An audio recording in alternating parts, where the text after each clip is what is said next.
प्रधानमंत्री कायर नहीं है, संसद में मेरा प्रधानमंत्री कायर नहीं है। सर आपका पूरा हक है कि आप विपक्ष के नाते इनसे सवाल पूछिए और कोई नहीं रोकेगा, लेकिन आप झूठ का सहारा लेकर ये काम करेंगे तो देश की जनता को आप क्या मुंह दिखाएंगे? मुझे मेरा प्रधानमंत्री वो है जिसको रशिया का राष्ट्राध्यक्ष भी फोन करता है और ज़ेलेंस्की भी फोन करता है। मेरा प्रधानमंत्री वो है जिसको पूरी दुनिया झुककर सलाम करती है। मणिपुर की सिचुएशन को कंट्रोल करना कायरता नहीं है, आपका इस पूरे मसले पर पॉलिटिक्स करना कायरता है, आपका वोटों की राजनीति करना कायरता है। जो हवाई जहाज त्रिपुरा तक जाएगा, सॉरी मणिपुर तक जाएगा, वो हवाई जहाज कलकत्ता भी उतरेगा और वो जो दो बहनों को इन्वेस्ट कर पूरे बाजार के अंदर घुमाया गया, वहां पर भी उनसे हालचाल पूछ कर आएगा। मणिपुर मामले में विपक्ष के निशाने पे सिर्फ पीएम मोदी है। उन्हें ना चर्चे से मतलब है और ना ही मणिपुर की हालात से उन्हें कुछ लेना देना है, बस अपनी राजनीति करनी है। इसी पे जोरदार डिबेट सुनिए जिसपे रूबिका लियाकत ने समाजवादी प्रवक्ता घनश्याम तिवारी की लगाई क्लास। क्या आपका कोई भी दर्शक ये मानेगा कि अगर देश के प्रधानमंत्री मणिपुर चले जाते तो क्या वहां शांति बहाल नहीं होती, क्या स्थिति बेहतर नहीं होती?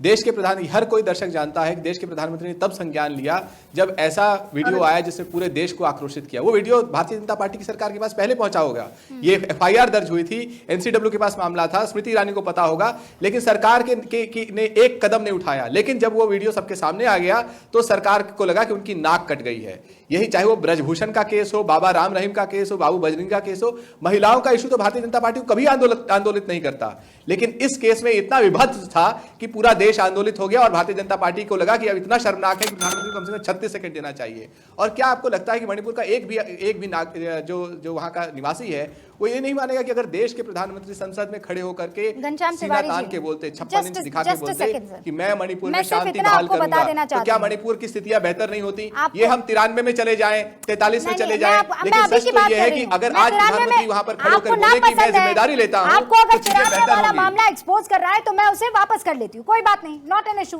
ले लेती हूँ वापस। अब मेरा सवाल सुनिए और मेरा जवाब सुनिए। आप जो आपको पूछना है बीजेपी से पूछेगा, लेकिन मैं फैक्ट्स के मसले पर आपसे बात कर रही हूँ। नित्यानंद राय सर कौन है? कौन है? क्या किया उन्होंने? नित्यानंद राय वही हैं जो आशीष मिश्रा के पिताजी अजय मिश्रा हैं, वो गृह राज्य मंत्री हैं। अजय मिश्रा को मणिपुर भेज दीजिए। देखिए ये सब बौने लोग हैं, इन बौनों से कुछ नहीं होने वाला, ये इन बौनों से कुछ नहीं होने वाला, इन बौनों से। देखिए ये सब बौने लोग हैं, मणिपुर के सबसे बड़े केस में सर, और आज आपको गृह राज्य मंत्री बौना दिख रहा है। 2023 की बात, आप मुझे बताइए बौना दिख रहा है? 2023 की बात, देश के गृह राज्य मंत्री बौने हो गए सर। मैं 2023 की बात कर रही हूँ, वो बौने हो गए। पिछले 23 दिनों से देश के गृह राज्य मंत्री मणिपुर में मौजूद चल रहा है, ये चाहे गृह मंत्री हो, देश का यही बौना मंत्री जिन्हें आप कह रहे हैं ना, वो 23 दिन वहां मणिपुर में थे। एक वाक्य का जवाब। आज का अखबार कहता है कि देश का गृह मंत्री, जो कि एक कद्दावर नेता है, चाणक्य है, न जाने क्या क्या है, उसको चुनावी रैली का इंचार्ज बनाया गया है। सोचिए, मणिपुर जल रहा है, संसद में बहस नहीं हो रही है, प्रधानमंत्री छुपे छुपे घूम रहे हैं और गृह मंत्री क्या करेगा? चुनावी रैलियां कराएगा। ये सरकार सिर्फ इमेज मैनेजमेंट करती है, इसको कोई फर्क नहीं पड़ता। मणिपुर ध्वस्त हो जाए, अमित शाह को फर्क नहीं पड़ेगा, नरेंद्र मोदी को फर्क नहीं पड़ेगा। क्यों? आप मुझे ये बताइए, आप मुझे एक बात बताइए, आप मुझे एक बात, सर आपका पूरा हक है कि आप विपक्ष के नाते इनसे सवाल पूछिए और कोई नहीं रोकेगा, लेकिन आप झूठ का सहारा लेकर ये काम करेंगे तो देश की जनता को आप क्या मुंह दिखाएंगे? मुझे ये बताइए। कौन सा झूठ? अभी आप मुझे बताइए, समाजवादी पार्टी के वो तमाम लोग ऑल पार्टी मीटिंग में मौजूद थे कि नहीं मौजूद थे, जहां पर हमें ये जानकारी है कि सरकार की तरफ से मणिपुर की स्थिति के बारे में एक एक चीज आपको बताई गई थी। आपकी पार्टी के रिप्रेजेंटेटिव वहां पर थे कि नहीं थे? ये सब तर्कों से मणिपुर बेहतर नहीं हो रहा है। प्रधानमंत्री खड़े होकर बोले कि मैं शांति बहाल करूंगा, 18 तारीख से वहां एक हत्या नहीं हुई है, सवाल ये है कि क्या खबर नहीं आई है? मत कीजिए ना सर, गलत बात। आज की खबर है, आज की 18 तारीख के बाद से कल तक कोई भी मौत और हत्या की खबर नहीं आई है सर। सुनिए मेरी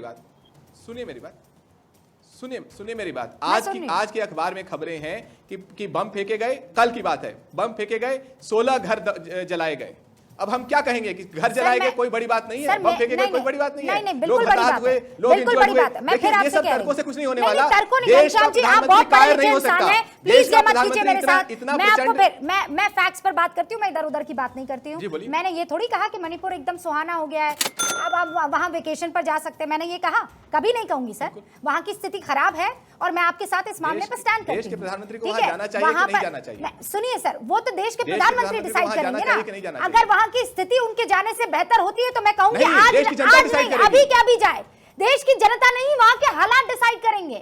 प्लीज आप बिल्कुल समझिए, होगी। ये सेंसिटिव इशू है। मुझे इसमें कुछ ये वहां पर आप पॉलिटिकल, वहां पर आप कहीं जाते हैं तो कहते हैं ये देखिए चले गए, इतना इनके ऊपर देखिए एसपीजी कमांडोज लग रहे हैं, इतनी सिक्योरिटी हो रही है, इतने कैमरा पर्सन चले गए। आप प्रधानमंत्री जाएंगे तो आप कहेंगे देखिए सारी सिक्योरिटी तो वहां लग गई अच्छा, है।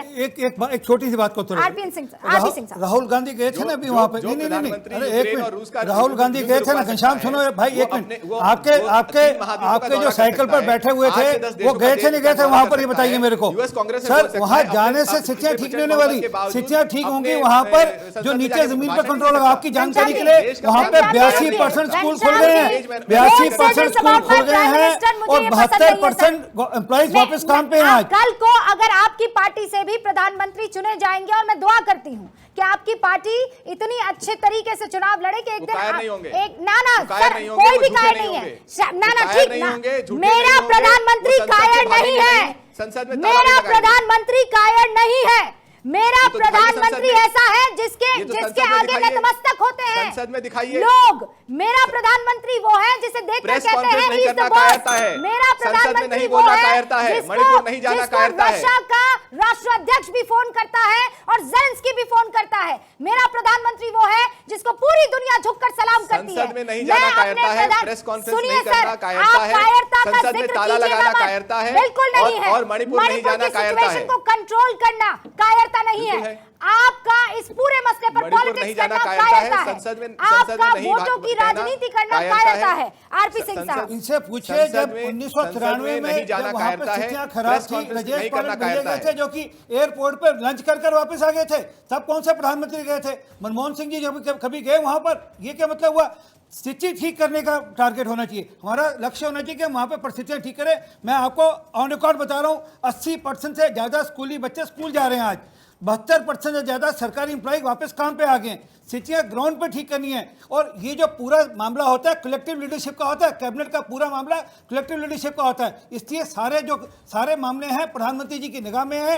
हर 3 घंटे 4 घंटे बाद प्रधानमंत्री चिंता करते हैं और इसलिए अलग अलग मंत्रियों की ड्यूटी लगाते हैं। परंतु आपको तो इससे लेना जाना नहीं, आपको तो राजनीति करनी है, आपको राजनीतिक रोटियां देखनी है। आपका डेलीगेशन कल परसों जा रहा है, आपको लगता है उससे स्थिति ठीक होगी क्या? डेलीगेशन के जाने से स्थिति ठीक होगी वहां के एडमिनिस्ट्रेशन को दुरुस्त करने से, वहां की चिंता करने से। घनश्याम तिवारी जी, जो बात बृजमोहन जी कह रहे हैं और फिर मैं कह रही हूँ with full sincerity and sensitivity, sir क्या वाकई आपको लगता है कि पीएम को नहीं मालूम होगा कि मणिपुर में क्या हो रहा है?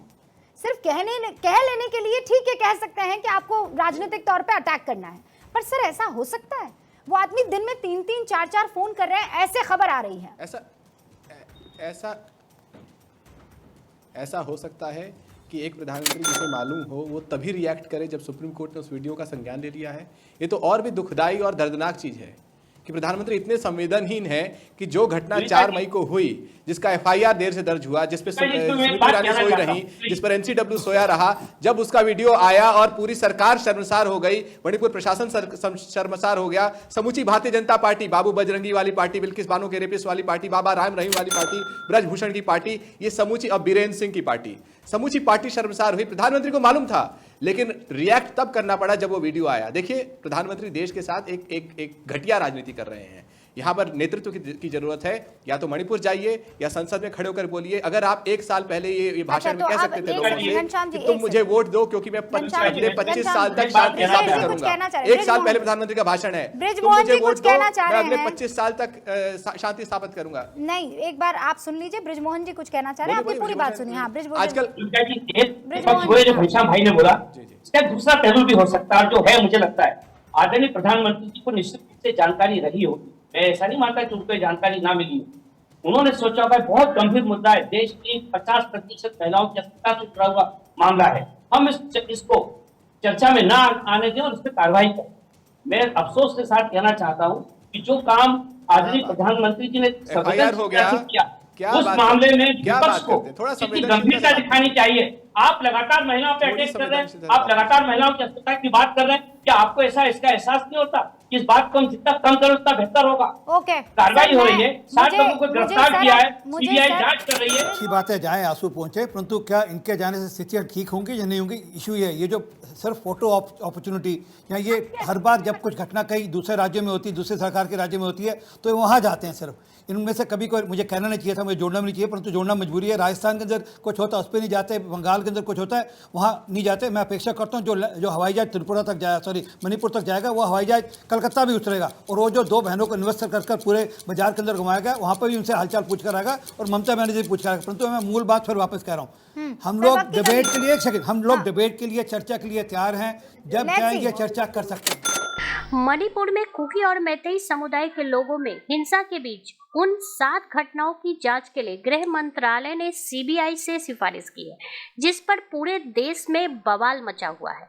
इसमें से एक मामला वह भी है जिसमें 2 महिलाओं को न्यूड करके परेड कराई गई। इस घटना का वीडियो वायरल हुआ तो देश भर में हंगामा हो गया। होम मिनिस्ट्री ने सुप्रीम कोर्ट को बताया कि 4 मई को महिलाओं को नंगा कर घुमाने समेत 7 घटनाओं की जांच सीबीआई को सौंप दी गई है। यही नहीं, इन मामलों में ट्रायल को राज्य से बाहर कराने की मांग की गई है। होम मिनिस्टर अमित शाह ने बताया कि पुलिस ने 2 वायरल वीडियोस के मामले में एफआईआर दर्ज कर ली है। इन वीडियोस के चलते मणिपुर की व्यवस्था भंग हो रही थी और ये मामले म्यांमार के हैं, जहां 2022 में घटनाएं हुई थी। अमित शाह ने कहा कि 6 मामले को सीबीआई को सौंप दिया गया है और 7वें को सौंप दिया जाएगा। हम इन मामलों की निष्पक्षता के लिए चाहते हैं कि इनका ट्रायल राज्य से बाहर ही चलाया जाए। उन्होंने कहा कि मणिपुर के 3 मामले राष्ट्रीय जांच एजेंसियों को सौंपे गए हैं। इससे पहले गुरुवार के दिन केंद्र सरकार ने सुप्रीम कोर्ट को बताया था कि वायरल वीडियो वाले केस की जांच सीबीआई को सौंप दी गई है। इसके अलावा इन केसों का ट्रायल मणिपुर के बाहर चलाए जाने की मांग की है। सरकार ने कहा कि सुप्रीम कोर्ट ही ऐसी अथॉरिटी है जो किसी मामले को दूसरे राज्य में चलाने की मंजूरी दे सकता है। मणिपुर में बीते करीब 1.5 महीने से ज्यादा वक्त से जारी हिंसा में अब तक 147 लोगों की मौत हो चुकी है। इसके अलावा 40,000 लोग विस्थापित हुए हैं। हिंसा का दौर रुक रुक कर जारी है और इसी बीच 2 महिलाओं के न्यूड परेड कराने का एक वीडियो सामने आया है, जिस पर बवाल मचा है। संसद में विपक्ष इस मामले में पीएम मोदी से जवाब चाहता है और इस मांग को लेकर हंगामे का दौर जारी है।